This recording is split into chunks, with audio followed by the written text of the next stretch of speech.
Hi, good morning പ്രിയ വിദ്യാർത്ഥികളെ. ഇന്നത്തെ നമ്മുടെ ക്ലാസ്സിൽ നമ്മൾ ഡിസ്കസ് ചെയ്യുന്നത് പാസീവ് ഡിവൈസായ കപ്പാസിറ്ററുകളെ കുറിച്ചാണ്. A capacitor can store electrical energy in its electric field and release it whenever desired. Electric ഫീൽഡിൽ ഇലക്ട്രിക്കൽ എനർജി സ്റ്റോർ ചെയ്യാൻ സാധിക്കുന്ന, ആവശ്യാനുസരണം സർക്യൂട്ടുകളിലേക്ക് സ്റ്റോർ ചെയ്ത എനർജിയെ റിലീസ് ചെയ്യാനും സാധിക്കുന്ന ഉപകരണങ്ങളാണ് കപ്പാസിറ്ററുകൾ. കപ്പാസിറ്ററുകളുടെ ഈ എനർജി സ്റ്റോർ ചെയ്യാനുള്ള കഴിവ് കപ്പാസിറ്റൻസ് എന്നാണ് അറിയപ്പെടുക. ഈ കപ്പാസിറ്റൻസ് വാല്യൂ നമ്മൾ മെഷർ ചെയ്യുന്നത് ഫാരഡ്സ് യൂണിറ്റിലാണ്. ഫാരഡ്സ് ക്യാപിറ്റൽ ലെറ്റർ എഫ് കൊണ്ടാണ് റെപ്രസെൻറ്റ് ചെയ്യുക. ഈ കപ്പാസിറ്ററുകളുടെ സിമ്പലാണ് ഇവിടെ കാണിച്ചിരിക്കുക. 3 തരത്തിലുള്ള സിമ്പലുകളുണ്ട്. സാധാരണയായി കപ്പാസിറ്ററുകളെ റെപ്രസെൻറ്റ് ചെയ്യുന്നത് ഈ രീതിയിലാണ്. ആ കപ്പാസിറ്ററിന് പൊളാരിറ്റി ഒന്നും ഉണ്ടായിരിക്കുകയില്ല. എന്നാൽ ഒരു പർട്ടിക്കുലർ ടൈപ്പ് കപ്പാസിറ്ററിന്, ഇലക്ട്രോലൈറ്റിക് കപ്പാസിറ്ററിന് പൊളാരിറ്റി ഉണ്ട്. പോസിറ്റീവ് പൊളാരിറ്റിയും നെഗറ്റീവ് പൊളാരിറ്റി ഉണ്ട്. നെഗറ്റീവ് പൊളാരിറ്റി നമ്മൾ റെപ്രസെൻറ്റ് ചെയ്യുന്നത് ആ പ്ലേറ്റിനെ ഒരു കർവ് ഷേപ്പിലായിരിക്കും റെപ്രസെൻറ്റ് ചെയ്യും. 3ാമത്തെ സിമ്പിൾ വേരിയബിൾ കപ്പാസിറ്ററിൻ്റേതാണ്. അപ്പോൾ നമ്മൾ റെസിസ്റ്ററുകളിൽ പഠിച്ചതുപോലെ വേരിയബിൾ റെസിസ്റ്റേഴ്സ് ഉണ്ടെന്ന് കണ്ടായിരുന്നു. റെസിസ്റ്റൻസ് വാല്യൂ വേരി ചെയ്യാൻ പറ്റുന്ന റെസിസ്റ്ററുകൾ. അതുപോലെ തന്നെ ഇവിടെ വേരിയബിൾ കപ്പാസിറ്ററുകൾ നമുക്ക് അവൈലബിൾ ആണ്. അപ്പോൾ ആ വേരിയബിൾ കപ്പാസിറ്ററിൻ്റെ സിമ്പൽ ആണ് ഇവിടെ കാണിച്ചിരിക്കുക. കപ്പാസിറ്ററിൻ്റെ സിമ്പലിനെ ക്രോസ് ചെയ്ത് ഒരു ആരോ മാർക്ക് കാണിച്ചിരിക്കുന്നു. കപ്പാസിറ്റൻസ് വാല്യൂ വേരി ചെയ്യാൻ കഴിയുമെന്നാണ് ഇതിനർത്ഥം. Okay. A capacitor is made up of 2 conducting parallel plates separated by an insulating medium called dielectric. ഒരു കപ്പാസിറ്ററിനെ നിർമ്മിച്ചിരിക്കുന്ന ചിത്രമാണ് ഇവിടെ കാണിച്ചിരിക്കുക. 2 കണ്ടക്ടിങ് പ്ലേറ്റുകൾ, കോപ്പർ, സിൽവർ തുടങ്ങിയ മെറ്റീരിയലുകൾ കൊണ്ട് നിർമ്മിച്ചിരിക്കുന്ന, കണ്ടക്ട് ചെയ്യുന്ന 2 പാരലൽ പ്ലേറ്റുകൾ. അതിനിടയിൽ ഒരു ഇൻസുലേറ്റിംഗ് മെറ്റീരിയൽ പ്ലേസ് ചെയ്തിട്ടാണ് കപ്പാസിറ്റർ നിർമ്മിക്കുക. ഇവിടെ ഇപ്പോൾ നമുക്ക് ആ ഇൻസുലേറ്റിംഗ് മെറ്റീരിയൽ കാണിച്ചിട്ടില്ല. എയർ ആണ്. ഇതിനെ പരസ്പരം കോണ്ടാക്റ്റിലല്ല വയ്ക്കുക, പരസ്പരം ടച്ച് ചെയ്യാത്ത രീതിയിലാണ് ക്രമീകരിക്കുന്നത്. ഇതിനിടയിൽ നിലവിൽ ഈ ചിത്രത്തിൽ കാണിച്ചിരിക്കുന്ന കപ്പാസിറ്ററിലെ ഡയലക്ട്രിക് എന്ന് പറയുന്നത് എയർ ആണ്. ഈ ഇൻസുലേറ്റിംഗ് മെറ്റീരിയലിന് പറയുന്ന മറ്റൊരു പേരാണ്, ഈ പ്ലേറ്റുകളെ തമ്മിൽ സെപ്പറേറ്റ് ചെയ്യാൻ ഉപയോഗിക്കുന്ന ഇൻസുലേറ്റിംഗ് മെറ്റീരിയലിന് പറയുന്ന മറ്റൊരു പേരാണ് ഡയലക്ട്രിക് മെറ്റീരിയൽ. ഇനി ഈ കപ്പാസിറ്ററിലേക്ക് ചാർജ് സ്റ്റോർ ചെയ്യുന്നതിന് വേണ്ടി നമ്മൾ വോൾട്ടേജ് അപ്ലൈ ചെയ്ത് കഴിയുമ്പോൾ, ഇതിനെക്കുറിച്ച് ഒരു പൊട്ടൻഷ്യൽ ഡിഫറൻസ് അപ്ലൈ ചെയ്ത് കഴിയുമ്പോൾ അതിൻ്റെ ഒരു പ്ലേറ്റിലേക്ക് പോസിറ്റീവ് ചാർജുകളും ഓപ്പോസിറ്റ് പ്ലേറ്റിലേക്ക് ആ പോസിറ്റീവ് ചാർജുകളുടെ എണ്ണം എത്രയാണോ അതിന് ഈക്വൽ വാല്യൂസ് നെഗറ്റീവ് ചാർജും സ്റ്റോർ ചെയ്യപ്പെടുകയാണ് ചെയ്യുന്നത്. ഓക്കെ. അപ്പോൾ ഒരു കപ്പാസിറ്ററിൻ്റെ സ്ട്രക്ചർ എന്ന് പറയുന്നത് 2 കണ്ടക്റ്റിംഗ് പ്ലേറ്റുകൾ പാരലായിട്ട് കണക്ട് ചെയ്യുന്നതിന് തുല്യമാണ്. അതിനിടയിൽ ഒരു ഡയലക്ട്രിക് മെറ്റീരിയലും പ്ലേസ് ചെയ്തിട്ടുണ്ടാവും. ഒരു ഇൻസുലേറ്റിംഗ് മെറ്റീരിയലായിരിക്കും ആ ഡയലക്ട്രിക് മെറ്റീരിയൽ ആയിട്ട് നമ്മൾ ഉപയോഗിക്കുക. അതിനെ ചാർജ് ചെയ്യാൻ വേണ്ടി ആ കപ്പാസിറ്ററിലേക്ക് വോൾട്ടേജ് കണക്ട് ചെയ്ത് കഴിയുമ്പോൾ ആ കണക്ട് ചെയ്ത വോൾട്ടേജിൻ്റെ പൊളാരിറ്റിക്ക് അനുസൃതമായി ഒരു പ്ലേറ്റിൽ പോസിറ്റീവ് ചാർജും അതിൻ്റെ രണ്ടാമത്തെ ഓപ്പോസിറ്റ് പ്ലേറ്റിൽ ഈ പോസിറ്റീവ് ചാർജിൻ്റെ എമൗണ്ട് എത്രയാണോ, എത്ര നമ്പർ ഓഫ് പോസിറ്റീവ് ചാർജുകളുണ്ടോ അത്രയും നമ്പർ ഓഫ് നെഗറ്റീവ് ചാർജുകളും സ്റ്റോർ ചെയ്യുന്നു. അപ്പോൾ ഈ അടുത്തടുത്ത് പ്ലേസ് ചെയ്തിരിക്കുന്ന 2 കണ്ടക്റ്റിംഗ് പ്ലേറ്റുകളിൽ ഓപ്പോസിറ്റ് ചാർജ് സ്റ്റോർ ചെയ്യപ്പെടുമ്പോൾ എന്ത് സംഭവിക്കും? ആ പോസിറ്റീവ് ആൻഡ് നെഗറ്റീവ് ചാർജുകൾക്കിടയിൽ ഒരു ഇലക്ട്രിക് ഫീൽഡും ക്രിയേറ്റ് ചെയ്യപ്പെടും. അതാണ് ഇവിടെ പറഞ്ഞിരിക്കുക. കപ്പാസിറ്റർ ഇലക്ട്രിക് ഫീൽഡിൽ ഇലക്ട്രിക്കൽ എനർജിയെ സ്റ്റോർ ചെയ്യുന്ന ഉപകരണമാണെന്ന്. അപ്പോൾ ഈ പാരലൽ പ്ലേറ്റിൻ്റെ റെപ്രസെൻറ്റേഷൻ കൂടിയാണ് ഈ സിമ്പലിൽ 2 പാരലൽ ലൈൻസ് നമ്മൾ കാണിച്ചിരിക്കുക. ഇനി ഒരു കപ്പാസിറ്ററിൻ്റെ കപ്പാസിറ്റൻസ് വാല്യൂ എങ്ങനെ റെപ്രസെൻറ്റ് ചെയ്യാം അല്ലെങ്കിൽ കാൽക്കുലേറ്റ് ചെയ്യാം? ഒരു കപ്പാസിറ്ററിൻ്റെ കപ്പാസിറ്റൻസ് വാല്യൂ കാൽക്കുലേറ്റ് ചെയ്യുന്ന ഇക്വേഷൻ C=εA/d ആണ്. C എന്ന് പറയുന്നത് കപ്പാസിറ്റൻസ് വാല്യൂ, A നമ്മളിപ്പോൾ കണ്ടിരുന്നു, ഈ ചിത്രത്തിൽ കാണിച്ചിട്ടുണ്ട്. ഈ കണ്ടക്റ്റിംഗ് പ്ലേറ്റിൻ്റെ ഏരിയ ആണ് A എന്ന് റെപ്രസെൻറ്റ് ചെയ്യുന്നത്. ഡിനോമിനേറ്ററിലുള്ള സ്മോൾ ലെറ്റർ d റെപ്രസെൻറ്റ് ചെയ്യുന്നത് ഡിസ്റ്റൻസ് ബിറ്റ്വീൻ ദി പ്ലേറ്റ്സ്. ഈ കണ്ടക്റ്റിംഗ് പ്ലേറ്റുകൾ എന്തുമാത്രം ഡിസ്റ്റൻസിലാണ് പ്ലേസ് ചെയ്തിരിക്കുന്നത് എന്നുള്ളതാണ് ഈ സ്മോൾ ലെറ്റർ d റെപ്രസെൻറ്റ് ചെയ്യുന്നത്. ഇനി എപ്സിലോൺ എന്ന ലെറ്റർ റെപ്രസെൻറ്റ് ചെയ്യുന്നത് അതിനിടയിൽ നമ്മൾ ഉപയോഗിക്കുന്ന ഡയലക്ട്രിക് മെറ്റീരിയലിൻ്റെ പെർമിറ്റിവിറ്റിയാണ്. പെർമിറ്റിവിറ്റി എന്നാൽ ഇലക്ട്രിക് ഫീൽഡിനെ കടത്തിവിടാനുള്ള, അതല്ലെങ്കിൽ ഇലക്ട്രിക് ഫീൽഡിനെ തടഞ്ഞു നിർത്താനുള്ള ആ മെറ്റീരിയലിൻ്റെ എബിലിറ്റിയെ റെപ്രസെൻ്റ് ചെയ്യുന്ന പാരാമീറ്ററാണ് പെർമിറ്റിവിറ്റി. അപ്പോൾ ഇതൊരു ഇമ്പോർട്ടൻ്റ് ആയിട്ടുള്ള ഇക്വേഷനാണ്, പഠിച്ചിരിക്കണം. കപ്പാസിറ്റൻസ് വാല്യൂ സി നമ്മൾ കാൽക്കുലേറ്റ് ചെയ്യുന്നത് എപ്സിലോൺ A/d എന്ന ഇക്വേഷൻ പ്രകാരമാണ്. എപ്സിലോൺ എന്ന് പറയുന്നത് കപ്പാസിറ്ററിൽ ഉപയോഗിച്ചിരിക്കുന്ന ഇൻസുലേറ്റിംഗ് മെറ്റീരിയൽ അഥവാ ഡയലക്ട്രിക് മെറ്റീരിയലിൻ്റെ പെർമിറ്റിവിറ്റി, എ നമ്മളതിൽ ഉപയോഗിച്ചിരിക്കുന്ന കണ്ടക്റ്റിംഗ് പ്ലേറ്റിൻ്റെ area, length into breadth, D distance between the plates. അപ്പോൾ ഇവിടെ നമുക്കൊരു കാര്യം കൂടെ നോക്കാം. ഈ കപ്പാസിറ്റൻസ് വാല്യൂ എന്തിനെയൊക്കെ ഡിപ്പെൻഡ് ചെയ്തിരിക്കുന്നു? മെറ്റീരിയലിൻ്റെ പെർമിറ്റിവിറ്റിക്ക് ഡയറക്റ്റ്ലി പ്രപ്പോർഷനാണ്. പെർമിറ്റിവിറ്റി കൂടുതലാണെങ്കിൽ കപ്പാസിറ്റൻസ് കൂടുതലായിരിക്കും, പെർമിറ്റിവിറ്റി കുറവാണെങ്കിൽ കപ്പാസിറ്റൻസ് കുറവായിരിക്കും. അതുപോലെ തന്നെ ഏരിയ ഓഫ് പ്ലേറ്റിന് ഡയറക്റ്റ്ലി പ്രപ്പോർഷനാണ് കപ്പാസിറ്റൻസ് വാല്യൂ. അതായത് കണ്ടക്റ്റിംഗ് പ്ലേറ്റുകളുടെ ഏരിയ കൂടുന്തോറും കപ്പാസിറ്റൻസ് വാല്യൂ കൂടും, ഏരിയ കുറവാണെങ്കിൽ കപ്പാസിറ്റൻസ് വാല്യൂ കുറവായിരിക്കും. ഇനി ഡിസ്റ്റൻസ് ബിറ്റ്വീൻ ദ പ്ലേറ്റ്സിന് കപ്പാസിറ്റൻസ് വാല്യൂ ഇൻവേഴ്സ്ലി പ്രപ്പോർഷനാണ്. അതായത് പ്ലേറ്റുകൾ തമ്മിലുള്ള ഡിസ്റ്റൻസ് ഇൻക്രീസ് ചെയ്താൽ അത് കപ്പാസിറ്റൻസ് വാല്യൂ കുറയുന്നതിന് കാരണമാകും. പ്ലേറ്റുകൾ പരമാവധി അടുത്ത് പ്ലേസ് ചെയ്താൽ, ഡിസ്റ്റൻസ് ബിറ്റ്വീൻ ദി പ്ലേറ്റ് വളരെ കുറവാണെങ്കിൽ അത് കപ്പാസിറ്റൻസ് വാല്യൂ കൂടുന്നതിന് കാരണമായി തീരും. ഇനി നമുക്ക് ഒരു കപ്പാസിറ്ററിൽ സ്റ്റോർ ചെയ്യുന്ന ചാർജ് എങ്ങനെ കാൽക്കുലേറ്റ് ചെയ്യാമെന്ന് നോക്കുക.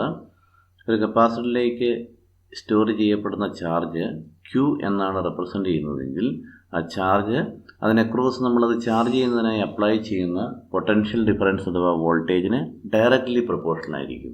Q = C/V എന്നാണ് ഒരു കപ്പാസിറ്ററിൽ സ്റ്റോർ ചെയ്യുന്ന ചാർജിനെ കാൽക്കുലേറ്റ് ചെയ്യുന്ന ഇക്വേഷൻ. C ആ കപ്പാസിറ്ററിൻ്റെ കപ്പാസിറ്റൻസ് വാല്യൂവും, V എന്ന് പറയുന്നത് അതിനെക്രോസ് നമ്മൾ ആ കപ്പാസിറ്ററിനെ ചാർജ് ചെയ്യുന്നതിനായി അപ്ലൈ ചെയ്യുന്ന വോൾട്ടേജും. ഈ കപ്പാസിറ്ററിൻ്റെ മറ്റൊരു പ്രധാനപ്പെട്ട പ്രോപ്പർട്ടിയാണ് കപ്പാസിറ്റീവ് റിയാക്റ്റൻസ്. നമ്മൾ കപ്പാസിറ്ററുകൾ സർക്യൂട്ടിൽ ഉപയോഗിക്കുന്നതിൻ്റെ ഉദ്ദേശം എനർജി സ്റ്റോർ ചെയ്യുക, ആവശ്യാനുസരണം അതിനെ സർക്യൂട്ടിലേക്ക് റിലീസ് ചെയ്യുക എന്നുള്ളതാണ്. എന്നാൽ ഈ കപ്പാസിറ്ററുകൾ നമ്മൾ സർക്യൂട്ടിൽ പ്ലേസ് ചെയ്യുന്നത് മൂലം, ആ കപ്പാസിറ്ററിൻ്റെ പ്രസൻസ് മൂലം നമുക്കവിടെ ഒരു റെസിസ്റ്റൻസ് അനുഭവപ്പെടും. ആ സർക്യൂട്ടിലൊരു റെസിസ്റ്റൻസ് എഫക്റ്റ് ഈ കപ്പാസിറ്ററുകൾ പ്രൊവൈഡ് ചെയ്യും. അതിന് പറയുന്ന പേരാണ് കപ്പാസിറ്റീവ് റിയാക്റ്റൻസ്. കപ്പാസിറ്ററുകളെ സർക്യൂട്ടുകളിൽ കണക്ട് ചെയ്യുമ്പോൾ ആ കപ്പാസിറ്ററിൻ്റെ പ്രസൻസ് മൂലം ആ ബ്രാഞ്ചിൽ കൂടെ ഫ്ലോ ചെയ്യുന്ന സിഗ്നലിന് ആ കപ്പാസിറ്റർ പ്രൊവൈഡ് ചെയ്യുന്ന റെസിസ്റ്റൻസിന് പറയുന്ന പേരാണ് കപ്പാസിറ്റീവ് റിയാക്റ്റൻസ്. കപ്പാസിറ്റീവ് റിയാക്റ്റൻസിനെ നമ്മൾ റെപ്രസെൻ്റ് ചെയ്യുന്നത് ക്യാപിറ്റൽ X സഫിക്സ് C എന്ന സിമ്പൽ ഉപയോഗിച്ചാണ്. കപ്പാസിറ്റീവ് റിയാക്റ്റൻസ് കാൽക്കുലേറ്റ് ചെയ്യുന്നത് 1/ωc എന്നോ 1/2πfc എന്ന ഇക്വേഷനോ ഉപയോഗിച്ചാണ്. ഒമേഗ എന്നത് സിഗ്നലിൻ്റെ ആംഗുലാർ ഫ്രീക്വൻസിയാണ്. അതിനെ റെപ്രസെൻ്റ് ചെയ്യുന്നതാണ് 2πf. 2πf small letter f എന്നുള്ളത് സിഗ്നലിൻ്റെ നോർമൽ ഫ്രീക്വൻസിയാണ്. C കപ്പാസിറ്റൻസ് വാല്യൂ ആണ്. ഓക്കെ, അപ്പോൾ ഇതും ഇമ്പോർട്ടൻ്റ് ആയിട്ടുള്ളൊരു ഇക്വേഷനാണ് കപ്പാസിറ്റീവ് റിയാക്റ്റൻസ്. കപ്പാസിറ്ററുകൾ ഓരോ സർക്യൂട്ടിലും കണക്ട് ചെയ്യുമ്പോൾ അതിൻ്റെ ഇഫക്റ്റ് എന്തായിരിക്കുമെന്ന് നമ്മൾ എക്സ്പ്ലെയിൻ ചെയ്യുന്നത് ഈ കപ്പാസിറ്റീവ് റിയാക്റ്റൻസ് കൂടി ഉപയോഗിച്ചാണ്. അതുകൊണ്ട് ഈ 3 പാരാമീറ്റേഴ്സും, കപ്പാസിറ്റൻസ് വാല്യൂ കാൽക്കുലേറ്റ് ചെയ്യുന്ന ഇക്വേഷൻ, ഒരു കപ്പാസിറ്ററിൽ സ്റ്റോർ ചെയ്യപ്പെടുന്ന ചാർജ് കാൽക്കുലേറ്റ് ചെയ്യുന്ന ഇക്വേഷൻ, ഒരു കപ്പാസിറ്റർ സർക്യൂട്ടിൽ കണക്ട് ചെയ്യുമ്പോൾ അത് ഓഫർ ചെയ്യുന്ന റെസിസ്റ്റൻസ് ആയ കപ്പാസിറ്റീവ് റിയാക്റ്റൻസ് കാൽക്കുലേറ്റ് ചെയ്യുന്ന ഇക്വേഷൻ, ഇത് 3ഉം വളരെ ഇമ്പോർട്ടൻ്റ് ആണ്, കൃത്യമായും പഠിച്ചിരിക്കണം. ഇനി കപ്പാസിറ്റീവ് റിയാക്റ്റൻസിനെ നമുക്ക് വിശദമായിട്ടൊന്ന് പരിശോധിക്കാം. ഈ കപ്പാസിറ്റീവ് റിയാക്റ്റൻസിൻ്റെ ഇക്വേഷനിൽ നിന്നും നമുക്കൊരു കാര്യം വ്യക്തമാണ്. കപ്പാസിറ്റൻസ് വാല്യൂ കൂടുന്തോറും, അതായത് കപ്പാസിറ്റൻസ് വാല്യൂ കൂടുതലുള്ള കപ്പാസിറ്ററുകൾ ഉപയോഗിക്കുന്തോറും അതിൻ്റെ കപ്പാസിറ്റീവ് റിയാക്റ്റൻസ് അഥവാ റെസിസ്റ്റൻസ് കുറഞ്ഞുകൊണ്ടേയിരിക്കും. ചെറിയ കപ്പാസിറ്റർ വാല്യൂസ് ഉള്ള കപ്പാസിറ്ററുകളാണ് നമ്മൾ ഉപയോഗിക്കുന്നതെങ്കിൽ അതിൻ്റെ റിയാക്റ്റൻസ് വളരെ കൂടുതലായിരിക്കും.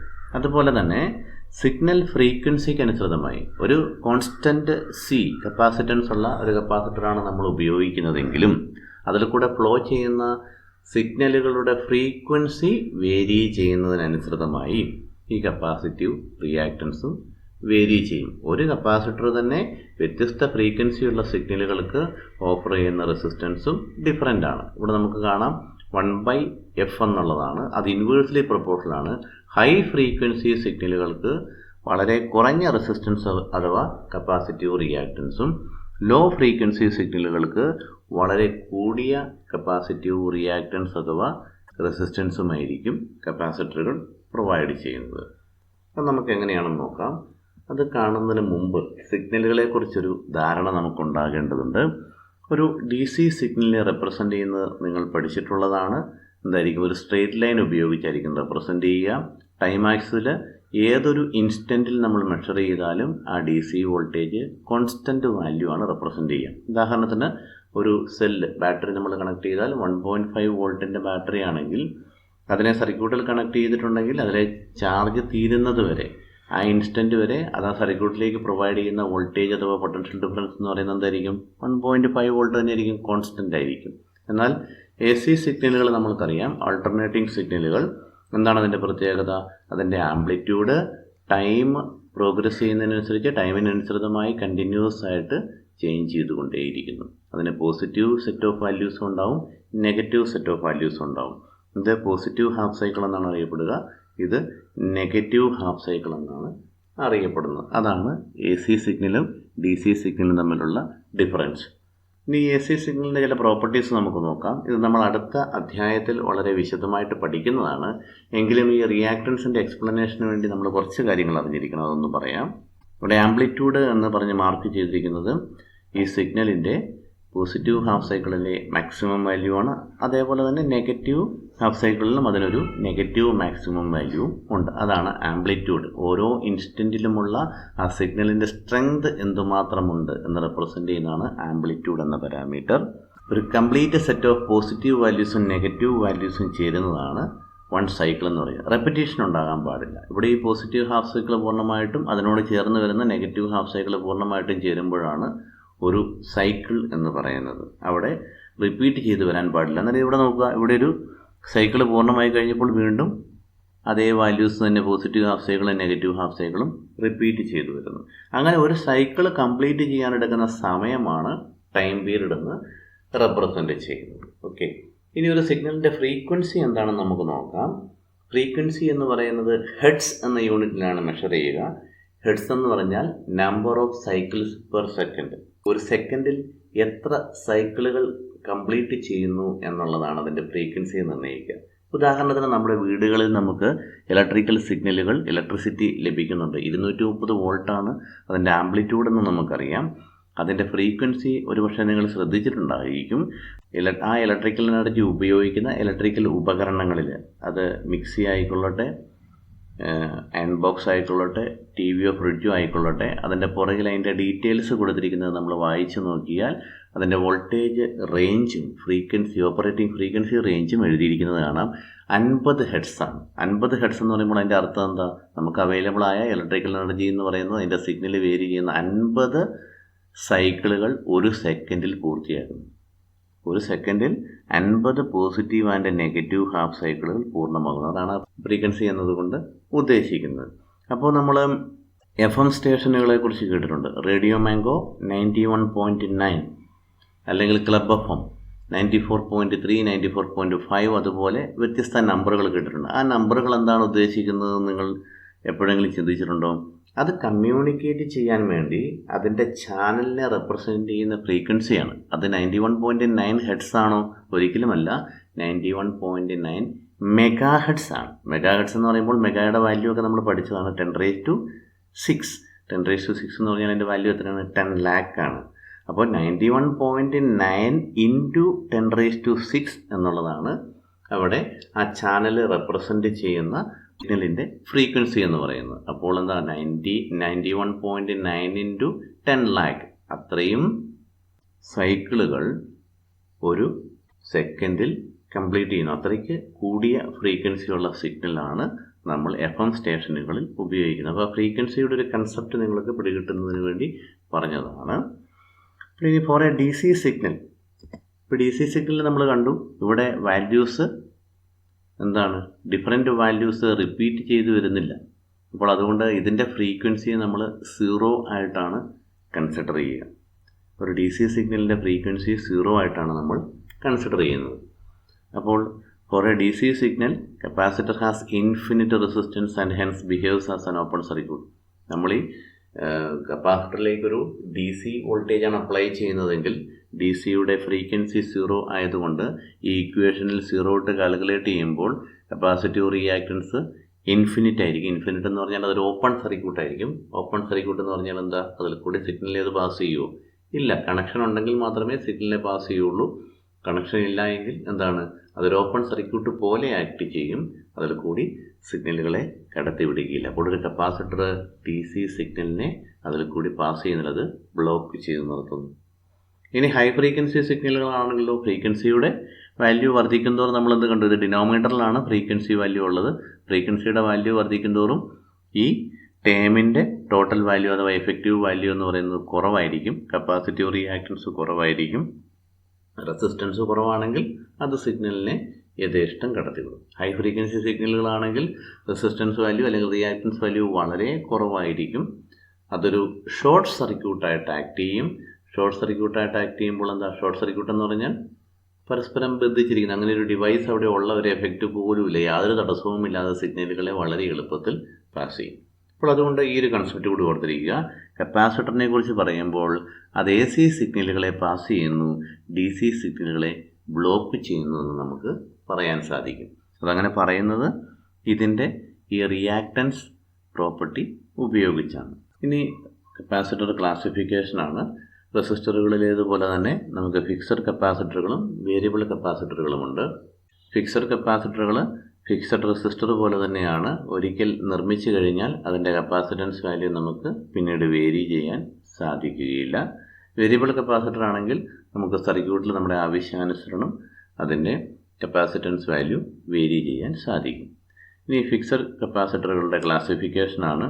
കപ്പാസിറ്ററുകളെ ക്ലാസിഫൈ ചെയ്തിരിക്കുന്നത് നമ്മൾ ആ കപ്പാസിറ്ററിൽ ഉപയോഗിക്കുന്ന ഡൈലക്ട്രിക് മെറ്റീരിയലിനെ അടിസ്ഥാനമാക്കിയുമാണ്. ഡൈലക്ട്രിക് മെറ്റീരിയൽ നിർമ്മിച്ചിരിക്കുന്ന ആ മെറ്റീരിയലിൻ്റെ പേരിലാണ് ആ കപ്പാസിറ്ററുകൾ അറിയപ്പെടുന്നത്. ഒന്നാമത്തത് mica capacitors. Mica capacitors are made from plates of aluminium foil separated by sheets of mica. അപ്പോൾ മൈക്ക കപ്പാസിറ്ററിൽ അതിൻ്റെ പേര് ഇൻഡിക്കേറ്റ് ചെയ്യുന്നത് പോലെ തന്നെ മൈക്ക മെറ്റീരിയൽ കൊണ്ട് നിർമ്മിച്ചിരിക്കുന്ന ഡൈലക്ട്രിക് മെറ്റീരിയൽ അഥവാ ഇൻസുലേറ്റിംഗ് മെറ്റീരിയലാണ് ഈ കപ്പാസിറ്ററിൻ്റെ കണ്ടക്റ്റിംഗ് പ്ലേറ്റുകൾക്കിടയിൽ ഉപയോഗിച്ചിരിക്കുന്നത്. ഈ ചിത്രത്തിൽ കാണിച്ചിരിക്കുന്നത് ശ്രദ്ധിക്കുക. ഈ ചിത്രങ്ങളൊന്നും നിങ്ങൾ വരച്ചെടുക്കേണ്ടതില്ല. അതിൻ്റെ സ്ട്രക്ചർ എങ്ങനെയാണെന്ന് നിങ്ങളൊരു ഐഡിയ ഉണ്ടായിരുന്നാൽ മാത്രം മതി. ഒരിക്കലും ചിത്രം വരയ്ക്കാൻ പരീക്ഷയ്ക്ക് ചോദിക്കുകയില്ല. ബാക്കിയുള്ള കാര്യങ്ങൾ നിങ്ങൾ എഴുതിയെടുത്താൽ മതിയാവും. ഇവിടെ ഈ ചിത്രം നോക്കുക. മൈക്ക കപ്പാസിറ്റേഴ്സിൻ്റെ ഒരു സെറ്റ് ഓഫ് പ്ലേറ്റും അതിനിടയിൽ ഒരു ഡൈലക്ട്രിക് മെറ്റീരിയലും. എന്നാൽ നമുക്ക് ആവശ്യമുള്ള കപ്പാസിറ്റൻസ് വാല്യൂവിനോട് കൂടിയ കപ്പാസിറ്റർ നിർമ്മിക്കുന്നതിന് നമ്മൾ എന്ത് ചെയ്തിരിക്കുന്നു? ഒന്നിലധികം സെറ്റ് ഓഫ് പ്ലേറ്റുകൾ ഇവിടെ ഉപയോഗിച്ചിരിക്കുന്നു. കൂടിയ കപ്പാസിറ്റൻസ് വാല്യൂ ഉള്ള കപ്പാസിറ്ററുകൾ നിർമ്മിക്കണമെങ്കിൽ ഈ നമ്പർ ഓഫ് പ്ലേറ്റ്സിൻ്റെ എണ്ണവും കൂടുതലായിരിക്കും. ഇതിൻ്റെ നിർമ്മാണം ശ്രദ്ധിക്കുക. ഒന്നടവിട്ട പ്ലേറ്റുകളിൽ ഒന്നിച്ച് കണക്ട് ചെയ്ത് ഒരു ലീഡും ഓപ്പോസിറ്റ് സെറ്റ് ഓഫ് പ്ലേറ്റ്സിനെ ഒന്നിച്ച് കണക്ട് ചെയ്ത് രണ്ടാമത്തെ ലീഡും ഫോം ചെയ്തിരിക്കുന്നു. കപ്പാസിറ്റൻസ് വാല്യൂ കൂടുന്തോറും കൂടിയ കപ്പാസിറ്റൻസ് വാല്യൂ വേണമെങ്കിൽ നമ്പർ ഓഫ് പ്ലേറ്റുകളുടെ എണ്ണവും കൂടും. കുറഞ്ഞ കപ്പാസിറ്റൻസ് വാല്യൂ മതിയെങ്കിൽ നമ്പർ ഓഫ് പ്ലേറ്റ്സ് വളരെ കുറവുമായിരിക്കും. ഇവിടെ ഓർത്തിരിക്കേണ്ട കാര്യം, മൈക്ക കപ്പാസിറ്റേഴ്സിൻ്റെ കപ്പാസിറ്റൻസ് വാല്യൂ എന്ന് പറയുന്നത്, കപ്പാസിറ്റൻസ് റേഞ്ച് എന്ന് പറയുന്നത് 5 to 10⁻³ പൈക്കോ ഫാരഡാണ്. പൈക്കോയുടെ വാല്യൂ നമുക്കറിയാം 10⁻⁻12 ആണ്. അതുപോലെ അതിൻ്റെ വോൾട്ടേജ് റേറ്റിംഗ്, അതിന് ഓപ്പറേറ്റ് ചെയ്യാൻ പറ്റുന്ന വോൾട്ടേജ് എന്ന് പറയുന്നത് അപ് ടു 500 വോൾട്ടാണ്. 500 വോൾട്ട് വരെയുള്ള വോൾട്ടേജുകളിൽ വളരെ നല്ല രീതിയിൽ പെർഫോം ചെയ്യുവാൻ, ആക്ട് ചെയ്യുവാൻ മൈക്ക കപ്പാസിറ്റേഴ്സിന് സാധിക്കും. അടുത്ത സെറാമിക് കപ്പാസിറ്റേഴ്സാണ്. അപ്പോൾ അതെന്തായിരിക്കും ഉദ്ദേശിക്കുക? ഇവിടെ നമ്മൾ ഉപയോഗിക്കുന്ന ഡൈലക്ട്രിക് മെറ്റീരിയൽ സെറാമിക് ആയിരിക്കും. അപ്പോൾ ഡിസ്ക് ഷേപ്പിലുള്ള ഒരു സെറാമിക് മെറ്റീരിയലിൻ്റെ രണ്ട് സൈഡിലും കോപ്പർ അഥവാ സിൽവർ കോട്ട് ചെയ്ത് നിർമ്മിച്ചിരിക്കുന്ന കപ്പാസിറ്ററാണ് സെറാമിക് കപ്പാസിറ്റർ. അതിലെ ഡൈലക്ട്രിക്കിൻ്റെ ഷേപ്പ് ഡിസ്ക് ആയതുകൊണ്ട് ഇത് ഡിസ്ക് കപ്പാസിറ്റർ എന്നും അറിയപ്പെടാറുണ്ട്. അപ്പോൾ താരതമ്യേന വലിപ്പം കുറഞ്ഞ കപ്പാസിറ്ററുകളാണ് ഡിസ്ക് കപ്പാസിറ്ററുകൾ. അതിൻ്റെ കപ്പാസിറ്റൻസ് വാല്യൂ റേഞ്ച് 3 പൈക്കോ ഫാരഡ് മുതൽ 3 മൈക്രോ ഫാരഡ് വരെയാണ്. പൈക്കോയുടെ വാല്യൂ നമുക്കറിയാം 10⁻⁻12, മൈക്രോയുടെ വാല്യൂ നമുക്കറിയാം 10⁻⁻6. കപ്പാസിറ്ററുകൾ സാധാരണയായി 1ലും കുറവായിരിക്കും അതിൻ്റെ വാല്യൂ എന്ന് പറയുന്നത്. അതായത് മില്ലി, മൈക്രോ, പൈക്കോ. മൈക്രോയും പൈക്കോയുമാണ് അതിനെ റെപ്രസെൻ്റ് ചെയ്യാൻ സാധാരണയായിട്ട് ഉപയോഗിക്കുക. അതിൻ്റെ വോൾട്ടേജ് റേറ്റിംഗ് 3 വോൾട്ട് മുതൽ 6000 വോൾട്ട് വരെയാണ്. 3 വോൾട്ടേജ് മുതൽ 6000 വോൾട്ട് വരെ വളരെ ഇഫക്റ്റീവായിട്ട് ഡാമേജ് ഒന്നും കൂടാതെ സെറാമിക് കപ്പാസിറ്റേഴ്സിന് വർക്ക് ചെയ്യാൻ സാധിക്കും. അടുത്തത് പേപ്പർ കപ്പാസിറ്റേഴ്സാണ്. അപ്പോൾ ഇതിൻ്റെ പേര് സൂചിപ്പിക്കുന്നത് പോലെ ഒരു പേപ്പർ ആയിരിക്കും നമ്മൾ ഡൈലക്ട്രിക് മെറ്റീരിയലായിട്ട് ഉപയോഗിക്കുക. ആ പേപ്പറിൽ പ്രോപ്പർ ഇൻസുലേഷൻ പ്രൊവൈഡ് ചെയ്യുന്നതിന് വാക്സോ, പ്ലാസ്റ്റിക്കോ, ഓയിലോ നമ്മൾ പുരട്ടിയിട്ടുണ്ടാവും. അപ്പോൾ വാക്സ് കൊണ്ടോ പ്ലാസ്റ്റിക് കൊണ്ടോ ഓയിൽ കൊണ്ടോ കോട്ട് ചെയ്തിരിക്കുന്ന പേപ്പറാണ് ഇവിടെ ഡൈലക്ട്രിക് മെറ്റീരിയലായിട്ട് ഉപയോഗിക്കുക.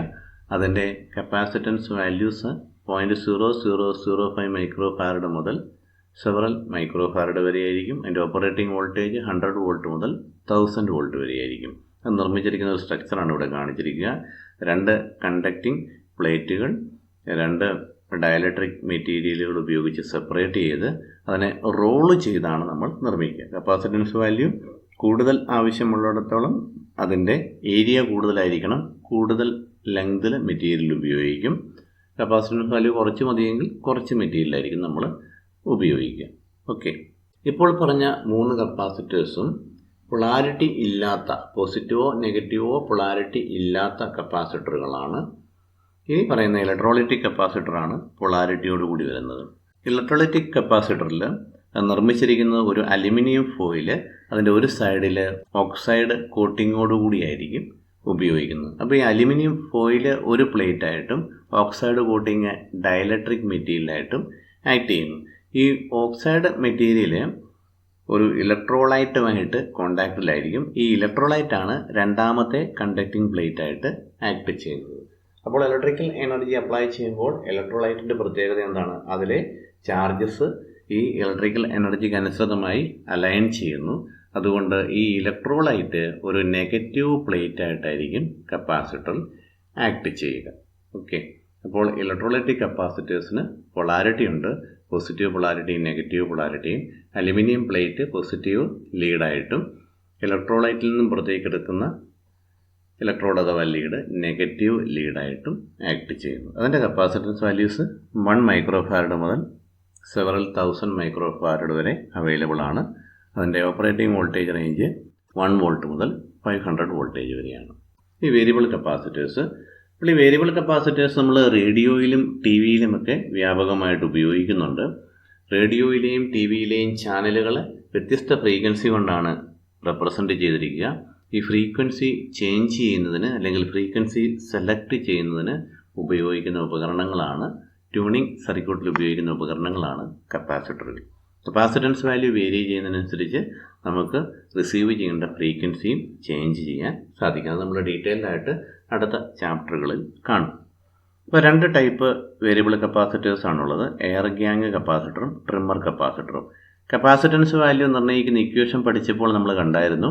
കപ്പാസിറ്റൻസ് വാല്യൂ എന്ന് പറയുന്നത് ഏരിയ ഓഫ് പ്ലേറ്റിന് ഡയറക്റ്റ്ലി പ്രൊപ്പോർഷണലും ഡിസ്റ്റൻസ് ബിറ്റ്വീൻ ദ പ്ലേറ്റിന് ഇൻവേഴ്സ്ലി പ്രൊപ്പോർഷണലാണെന്ന് കണ്ടു. അതായത് പാരലൽ പ്ലേറ്റുകൾ തമ്മിലുള്ള കോമൺ ഏരിയ വർദ്ധിക്കും തോറും കപ്പാസിറ്റൻസ് വാല്യൂ കൂടിക്കൂടി വരും. പ്ലേറ്റുകൾ തമ്മിലുള്ള കോമൺ ഏരിയ കുറയും തോറും കപ്പാസിറ്റൻസ് വാല്യൂ കുറഞ്ഞു വരും. ഇപ്പോൾ ഇവിടെ ഒരു ഡയഗ്രാം കാണിച്ചിട്ടുണ്ട്. ഇവിടെ ഒരു നോബുണ്ട്. ആ നോബിലേക്ക് ഒരു സെറ്റ് ഓഫ് പ്ലേറ്റ് കണക്ട് ചെയ്തിരിക്കുന്നു. അപ്പോൾ ഈ നോബ് തിരിക്കുന്നതിനനുസരിച്ച് ഈ സെറ്റ് ഓഫ് പ്ലേറ്റ്സ് മൂവ് ചെയ്യും. ഇനി മറ്റൊരു സെറ്റ് ഓഫ് പ്ലേറ്റ്സ് ഫിക്സഡ് ആയിട്ടും വെച്ചിരിക്കുന്നു. ഈ നോബ് നമ്മൾ റൊട്ടേറ്റ് ചെയ്യുമ്പോൾ ഈ വേരിയബിൾ പ്ലേറ്റ്സ് ഈ ഫിക്സഡ് പ്ലേറ്റിന് ഉള്ളിലേക്ക് പ്രവേശിക്കുകയും ആ 2 പ്ലേറ്റുകൾ കൂടി ഷെയർ ചെയ്യുന്ന കോമൺ ഏരിയ ഇൻക്രീസ് ചെയ്യുകയും ചെയ്യുന്നു. അത് മാക്സിമം റൊട്ടേറ്റ് ചെയ്താൽ ഈ വേരിയബിൾ പ്ലേറ്റ്സ് മാക്സിമം ഈ ഫിക്സഡ് പ്ലേറ്റുകൾക്കിടയിലേക്ക് കയറുകയും കപ്പാസിറ്റൻസ് വാല്യൂ മാക്സിമം ആയിരിക്കുകയും ചെയ്യും. അപ്പോൾ ഇവിടെ നമ്മൾ ഉപയോഗിക്കുന്ന ഡയലക്ട്രിക് എന്ന് പറയുന്നത് എയർ ആണ്. അതിനിടയിൽ പ്രത്യേകിച്ച് ഡയലക്ട്രിക് മെറ്റീരിയലുകളൊന്നും നമ്മൾ ഉപയോഗിക്കുന്നില്ല. പരസ്പരം ടച്ച് ചെയ്യാത്ത രീതിയിൽ ഇതിനെ അറേഞ്ച് ചെയ്തിരിക്കുന്നു. അപ്പോൾ ഈ നോബ് തിരിക്കുന്നതിനനുസരിച്ച് ഇത് രണ്ടും ഫിക്സഡ് സെറ്റ് ഓഫ് പ്ലേറ്റ്സും വേരിയബിൾ സെറ്റ് ഓഫ് പ്ലേറ്റ്സും ഷെയർ ചെയ്യുന്ന കോമൺ ഏരിയ വേരി ചെയ്താണ് നമ്മൾ കപ്പാസിറ്റൻസ് വാല്യൂ വേരി ചെയ്യുന്നത്. അടുത്ത ട്രിമ്മർ കപ്പാസിറ്ററാണ്. ട്രിമ്മർ കപ്പാസിറ്ററിൻ്റെ അറേഞ്ച്മെൻറ്റ് ഇവിടെ കാണിച്ചിട്ടുണ്ട്. 2 കണ്ടക്റ്റിംഗ് പ്ലേറ്റ്സ്, അതിനിടയിൽ ഒരു സെറാമിക്കും മൈക്കയും ഉപയോഗിച്ച് ഡയലക്ട്രിക് മെറ്റീരിയലുകൾ ഉപയോഗിച്ചിരിക്കുന്നു. അപ്പോൾ ഒരു പർട്ടിക്കുലർ ഡിസ്റ്റൻസിലാണ് ഈ 2 കണ്ടക്റ്റിംഗ് പ്ലേറ്റുകളും പ്ലേസ് ചെയ്തിരിക്കുക. നമ്മൾ ഈ സ്ക്രൂ അഡ്ജസ്റ്റ് ചെയ്യുന്നതിനനുസരിച്ച്, സ്ക്രൂ ടൈറ്റ് ചെയ്യുന്നതിനനുസരിച്ച് ഈ പ്ലേറ്റ് താഴേക്ക് വരികയും ഈ പ്ലേറ്റുകൾ തമ്മിലുള്ള ഡിസ്റ്റൻസ് കുറയുകയും ചെയ്യുന്നു. ഡിസ്റ്റൻസ് കുറയുമ്പോൾ കപ്പാസിറ്റൻസ് വാല്യൂ കൂടുന്നു. ഇനി സ്ക്രൂ നമ്മൾ ലൂസാക്കുമ്പോൾ എന്ത് സംഭവിക്കുന്നു? ഈ പ്ലേറ്റ് അകന്നു പോവുകയും ഇത് തമ്മിലുള്ള ഡിസ്റ്റൻസ് കൂടുകയും ചെയ്യും. അങ്ങനെ കപ്പാസിറ്റൻസ് വാല്യൂ കുറയുന്നതിന് കാരണമാവുകയും ചെയ്യും. അപ്പോൾ ആ distance between the plates adjust ചെയ്താണ് ഇവിടെ കപ്പാസിറ്റൻസ് വാല്യൂ നമ്മൾ വേരി ചെയ്യുന്നത്. അപ്പോൾ ഇത്രയും കാര്യങ്ങളാണ് നമുക്കിന്ന് പഠിക്കാനുള്ളത്. നമ്മളിന്ന് ഡിസ്കസ് ചെയ്തത് കപ്പാസിറ്ററുകളെ കുറിച്ചാണ്. വളരെ ഇമ്പോർട്ടൻ്റ് ആയിട്ടുള്ള ടോപ്പിക്കാണ്. നമ്മുടെ അടുത്ത ചാപ്റ്ററുകളിൽ ഈ റെസിസ്റ്റർ, കപ്പാസിറ്റർ, ഇൻഡക്ടർ എന്നുള്ളത് സർക്യൂട്ടുകളിൽ നമ്മൾ ഉപയോഗിക്കുമ്പോൾ അതിൻ്റെ പ്രവർത്തനം എങ്ങനെയാണ് എന്ന് നമുക്കവിടെ എക്സ്പ്ലെയിൻ ചെയ്യാൻ സാധിക്കണമെങ്കിൽ ഈ ഉപകരണങ്ങളെക്കുറിച്ചുള്ള അറിവ് നമുക്ക് ആവശ്യമാണ്. അപ്പോൾ നമ്മളിന്ന് ഡിസ്കസ് ചെയ്യുന്നത് കപ്പാസിറ്റർ എനർജി, ഇലക്ട്രിക് ഫീൽഡിൽ ഇലക്ട്രിക്കൽ എനർജി സ്റ്റോർ ചെയ്യാൻ കഴിയും. അതിനാവശ്യമുള്ള സമയത്ത് ആ എനർജി റിലീസ് ചെയ്യാൻ കഴിയും. കപ്പാസിറ്റൻസ് വാല്യൂ സി നിർണ്ണയിക്കുന്നത് എപ്സിലോൺ A/d എന്ന ഇക്വേഷൻ ഉപയോഗിച്ചാണ്. അതിൽ സ്റ്റോർ ചെയ്യുന്ന ചാർജ് Q=C/V എന്ന ഇക്വേഷൻ ഉപയോഗിച്ച് നിർണ്ണയിക്കാൻ സാധിക്കും. കപ്പാസിറ്റർ ഒരു സർക്യൂട്ടിൽ നമ്മൾ കണക്ട് ചെയ്ത് കഴിയുമ്പോൾ അതിൻ്റെ പ്രസൻസ് മൂലം അവിടെ ഒരു റെസിസ്റ്റൻസ് വാല്യൂ ഉണ്ടാവും. അത് കപ്പാസിറ്റീവ് റിയാക്ടൻസ് എന്നാണ് അറിയപ്പെടുക. ഈ കപ്പാസിറ്റീവ് റിയാക്ടൻസിനെ XC എന്ന് റെപ്രസെൻ്റ് ചെയ്യുന്നു. Capacitive reactance inversely proportional to the signal frequency ആയിരിക്കും. അതിൽ കൂടെ ഫ്ലോ ചെയ്യാം. അപ്പോൾ അതനുസരിച്ച് ഒരു കപ്പാസിറ്റർ AC സിഗ്നലുകളെ പാസ് ചെയ്യുന്നുവെന്നും DC സിഗ്നലുകളെ ബ്ലോക്ക് ചെയ്യുന്നു എന്നും നമുക്ക് പറയാൻ സാധിക്കും. പിന്നെ നമ്മൾ കണ്ടത് കപ്പാസിറ്ററിൻ്റെ ക്ലാസിഫിക്കേഷനാണ്. ഫിക്സഡ് കപ്പാസിറ്ററുകളും വേരിയബിൾ കപ്പാസിറ്ററുകളും ഉണ്ട്. ഫിക്സഡ് കപ്പാസിറ്ററിൽ തന്നെ 4 ടൈപ്പ് ഉണ്ട്. അതിലുപയോഗിക്കുന്ന ഡയലക്ട്രിക് മെറ്റീരിയലിനനുസരിച്ചാണ് അതിനെ ക്ലാസിഫൈ ചെയ്തിരിക്കുക. Mica capacitor, ceramic or disc capacitor, paper capacitor and electrolytic capacitor. ഇനി വേരിയബിൾ കപ്പാസിറ്റേഴ്സ് 2 ടൈപ്പ് ഉണ്ട്. എയർ ഗ്യാങ് കപ്പാസിറ്ററും ട്രിമ്മർ കപ്പാസിറ്ററും. റേഡിയോയിലും TV-യിലുമൊക്കെ ഫ്രീക്വൻസി സെലക്ട് ചെയ്യുന്നതിന് വേണ്ടി, ചാനൽ സെലക്ട് ചെയ്യുന്നതിന് വേണ്ടിയാണ് ഈ വേരിയബിൾ കപ്പാസിറ്റേഴ്സ് സാധാരണയായി ഉപയോഗിക്കുന്നത്. എയർ ഗ്യാങ് കപ്പാസിറ്ററിൽ കപ്പാസിറ്റർ പ്ലേറ്റുകൾ തമ്മിലുള്ള കോമൺ ഏരിയ ചേഞ്ച് ചെയ്താണ് കപ്പാസിറ്റൻസ് വാല്യൂ ചേഞ്ച് ചെയ്യുന്നത്. ട്രിമ്മർ കപ്പാസിറ്ററിൽ പ്ലേറ്റുകൾ തമ്മിലുള്ള ഡിസ്റ്റൻസ് വേരി ചെയ്താണ് കപ്പാസിറ്റൻസ് വാല്യൂ ചേഞ്ച് ചെയ്യുന്നത്. Okay, thank you.